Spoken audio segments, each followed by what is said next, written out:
நினைங்க நீங்க. அதாவது பிறக்கன்னா 30 மற்ற மக்கள் தானே வரும். நீ ஒருவனை கெடுத்தா உன்னை தேவன் கெடுப்பார்.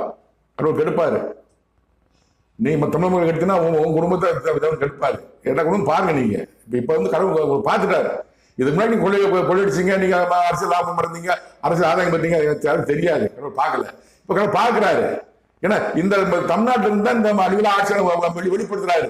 அழிவுல ஆட்சியர் நாசம் சொன்ன அழிவுல ஆட்சியர் வெளிப்படுத்துறாரு. அதை என்கிட்ட பேசுறாரு. தமிழ்நாட்டுல ரொம்ப அக்கறையா இருக்காரு. அதான் பேசுறாரு. கடவுள் வார்த்தைக்கு நான் விளக்கம் சொல்றேன். இது என் வார்த்தை அல்ல. தமிழ்நாட்டு அரசியல் யாரும் மேல கோபப்படாதீங்க.